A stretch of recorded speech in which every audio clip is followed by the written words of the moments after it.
Welcome to the NWAETC Project Echo. I'm Kent Unruh, and I'd like to turn it over to our guest today, Dr. Eudelis Flores. Thank you, Kent. I am an associate professor at the UW in psychiatry and also the new director of psychiatry at Madison Clinic. And we're going to talk today about HIV psychiatry, or mental health and people with HIV. And the outline is we're going to talk a little bit about the prevalence of mental disorders in people living with HIV, some of the common screening tools we use for mental illness and addiction. We'll talk a little bit about the complicated interaction between mental illness, addiction, and adherence problems that are so important in HIV care. A little about the psychopharmacology of our medications and what medications we like to use with patients with HIV who have psychiatric problems. And finally, a few of the P450 drug interactions that we have to be concerned about when we're prescribing psychiatric medications with the antiretrovirals. First of all, prevalence. The lifetime prevalence rate, of HIV in mentally ill inpatients and outpatients is reported to be between 3% and 23% in various different studies. That's a big range. And it probably has to do with the fact that those who are inpatient, for example, happen to be more acute, more severe than those who are outpatient. It depends on what type of clinic the mentally ill patients are in, and of course, whether they're urban versus rural. The reason, there's different reasons, but it's thought that people with mental illness, and of course also people with addictive disorders, have more behavioral risk factors for HIV. And also, some people who are mentally ill are more likely to be victimized on the streets, in particular when they're homeless, which of course will increase the risk of infection. Now, how about the prevalence of mental illness in those who we see who are living with HIV? Well, according to a big national survey, this is very large and it's a household survey across the United States, about 48% of people with HIV screened positive for psychiatric illness. Depression is perhaps the most common psychiatric illness. It's about a 36% 12-month prevalence in those with HIV, and that is a 5-fold increase in prevalence compared to the general U.S. population. PTSD is also more common, and there's a 20% 12-month prevalence.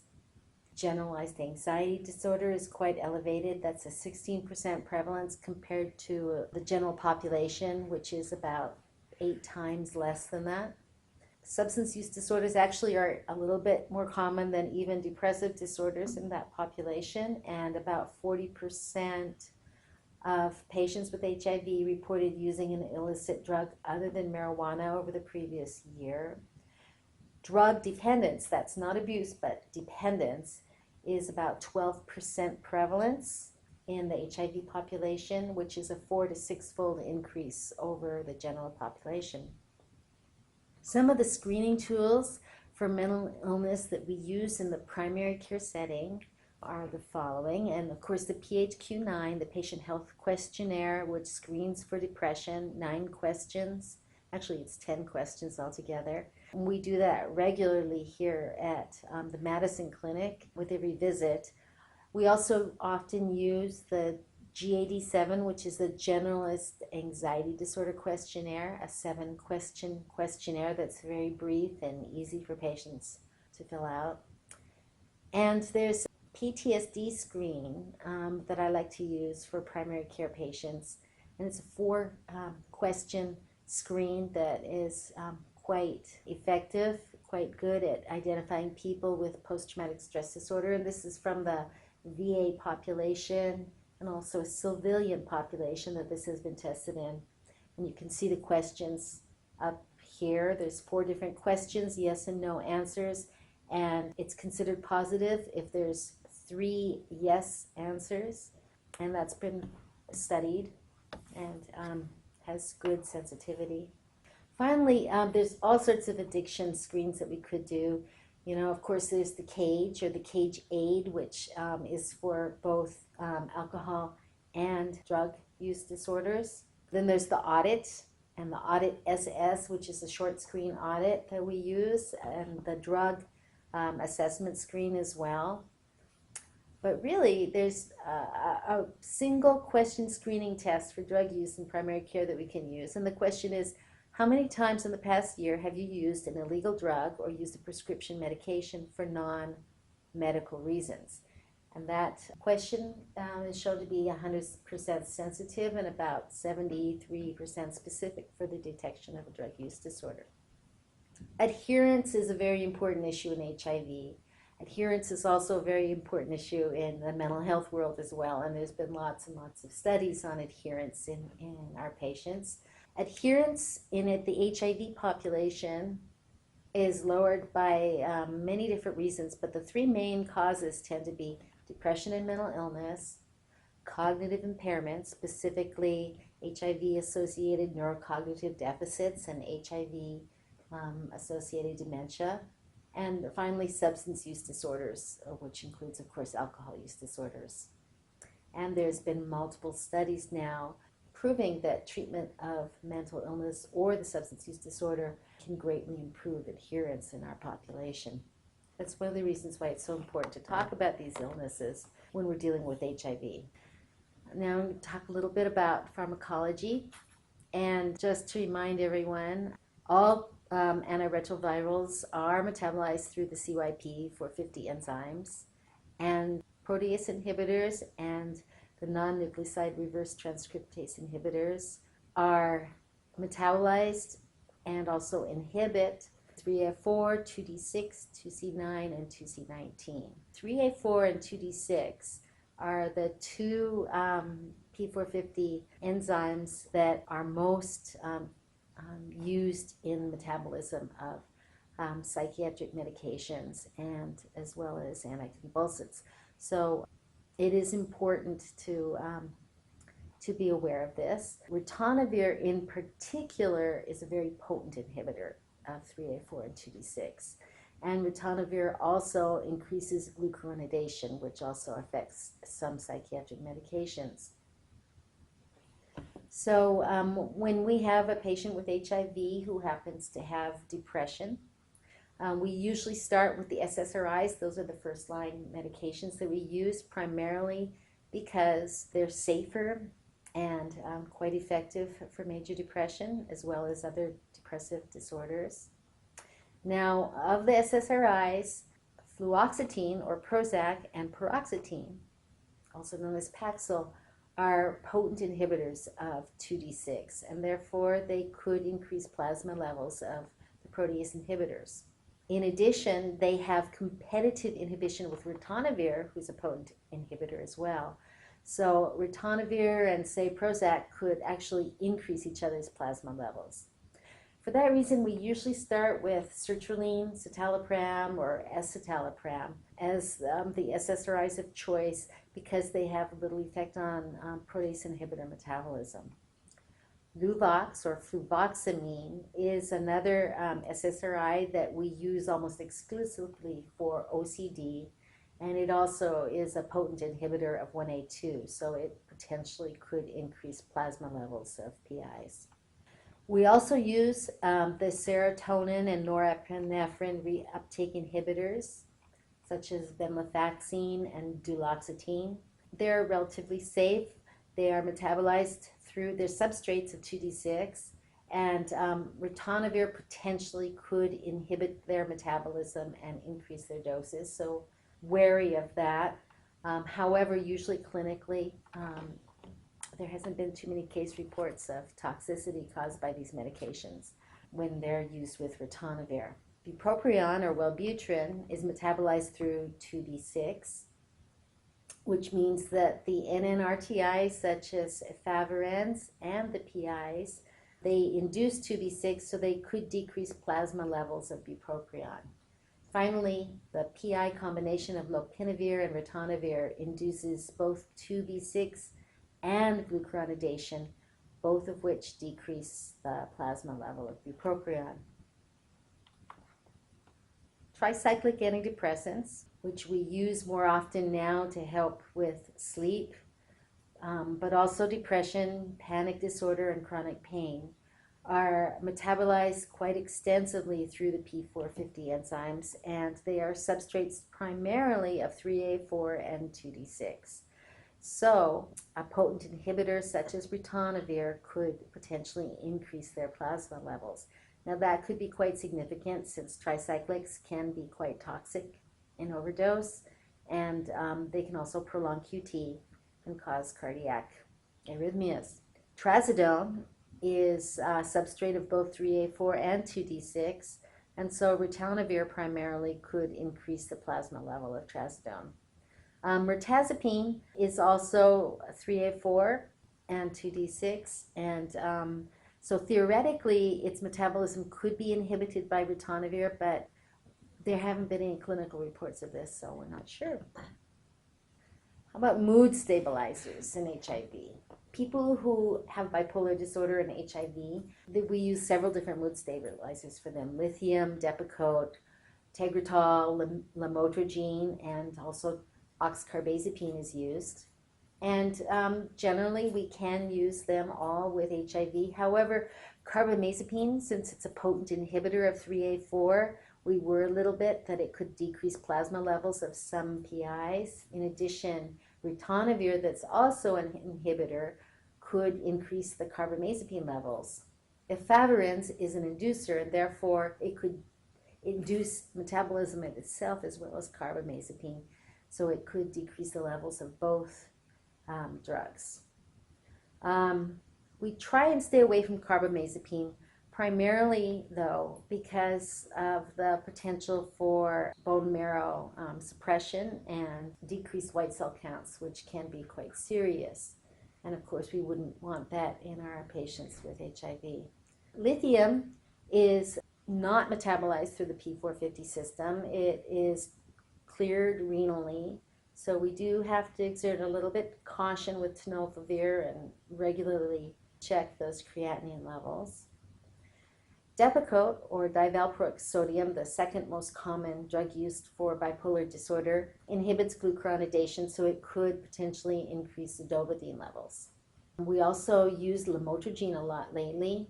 It's metabolized through glucuronidation, so lopinavir and ritonavir, which induce glucuronidation, could decrease plasma levels of lamictal or lamotrigine.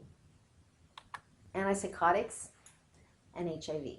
Well, there are quite a few people with psychosis who also have HIV, and again, quite a few people with HIV who abuse drugs who develop psychotic symptoms, and therefore we do use antipsychotics quite often with people who are HIV positive. And there's two types of antipsychotics, the newer atypical antipsychotics and the old-fashioned neuroleptics. Now, protease inhibitors, especially ritonavir, inhibit the 3A4 metabolism of clozapine, pimozide, chlorpromazine, and haloperidol, as well as risperidone. Therefore, those levels of those medications could be increased. Pimozide I have highlighted here because pimozide is a medication we don't use very often, but it does prolong QT intervals, so that's particularly significant. The problems we have with atypical antipsychotics in HIV patients is that there's a lot of metabolic syndrome that is caused by atypicals, and of course, along with the ARVs, it could be quite a problem in our patients. On the other hand, the old-fashioned neuroleptics, although they don't induce much weight increase, they do cause tardive dyskinesia, and tardive dyskinesia is a problem particularly in people with CNS problems, head injuries, and HIV-infected brains. So we worry about TD in our HIV population. How about drugs of abuse and the antiretrovirals? Well, methadone, of course, is used in maintenance treatment as well as in pain treatment, but it's easily bought on the street, and a lot of people who are opiate dependent will buy methadone. It's metabolized through 3A4, and oftentimes those who are on methadone maintenance will undergo withdrawal because Efavirenz, nevirapine, nalfinavir, ritonavir, and lopinavir can all induce 3A4 substrates, and of course, we could have opiate withdrawal. Methadone is also known to increase zidovudine levels, and of course, there's QT prolongation. Now, ritonavir is really the only antiretroviral that significantly could cause QT prolongation, but methadone is quite famous for that. And of course, most antipsychotic medications, atypical antipsychotic medications, and several antidepressants such as citalopram and tricyclics, for example, could also do that. So when we're mixing a lot of drugs here in someone with, say, a psychosis and substance dependence, we have to be careful and check EKGs periodically, or at least once, to see what the baseline is, and if they're on a high dose of methadone in particular, we worry about that. Amphetamines and MDMA or ecstasy can increase levels of, their levels are increased with ritonavir, and with cocaine, both the PIs and the NNRTIs may increase plasma levels of the metabolite norcocaine, which could cause cocaine toxicity. Now, treatment of anxiety disorders in our HIV population. I've listed here the #1 treatment that is recommended, and that's antidepressants. And basically all antidepressants, with the exception of bupropion, effectively treat both generalized anxiety disorders, post-traumatic stress disorder, and panic disorder. So the SSRIs, such as citalopram and sertraline, the SNRIs, such as venlafaxine, the tricyclics, mirtazapine, trazodone, and efazidone, all will decrease anxiety levels in our patients. We prefer SSRIs, SNRIs, and tricyclics for panic disorder, while mirtazapine, trazodone, and efazidone all help sleep in anxious patients and treat general anxiety symptoms, although they are not indicated for panic disorder. Buspirone, or Buspar, is used for generalized anxiety disorder. It's a non-addictive medication that doesn't interact with hardly any drugs. And we also use that particularly when we want to stay away from potentially addictive benzodiazepines. Gabapentin, the anticonvulsant, is also used a lot now for anxiety disorders, specifically anxiety disorders in those who are drug or alcohol dependent. And it does work quite well for panic disorder as well. Prazosin and clonidine are used oftentimes for anxiety as adjunct agents. Prazosin specifically for PTSD and nightmares associated with that, but we can also use it for generalized anxiety. Clonidine also is effective for anxiety, although we mostly use it to treat opiate withdrawal. Beta blockers, such as propranolol in particular, is quite effective to treat panic disorders. And then, of course, we do use benzodiazepines, and when we're really desperate, we might use some atypical antipsychotics. We try to stay away from benzodiazepines for 2 reasons. First of all, because they're quite addictive, and our HIV population has a high risk for developing addictive disorders. But also because they're metabolized by the P450, and there's several drug interactions with the ARVs. So alprazolam, diazepam, midazolam, triazolam, and zolpidem are all 3A4 substrates, and therefore the protease inhibitors, especially ritonavir, and the non-nucleoside reverse transcriptase inhibitors will increase levels of those benzodiazepines. Oxazepam, lorazepam, and temazepam are metabolized by glucuronidation, and so therefore ritonavir and nalfinavir can increase their plasma clearance and decrease their levels. Clonazepam is a substrate of 3A4, and so theoretically its blood level would increase by the PIs and the NNRTIs. However, there have been no clinical reports of this, so we really don't know. Finally, I want to end with a little word about Efavirenz. We all know this by now, but just to remind you that There are a lot of CNS side effects with this medication. Even in patients who don't have a history of mental disorders, this could happen. The most common side effect, of course, is insomnia and nightmares. But anxiety, depression, suicidal behavior, euphoria and mania, and psychosis have all been reported with this medication. So we try and avoid it in those with a history of psychiatric illness, and of course asking about those particular symptoms is important when you put someone on Efavirenz or a triplet. There are several resources for the antiretroviral drug interactions with drugs of abuse and with psychiatric medications, and here are listed 3 popular ones, including the MadisonClinic.org, which is ours, as well as the hivinsight.ucsf.edu, and of course the HIVdruginteractions.org are all 3 popular websites you can use.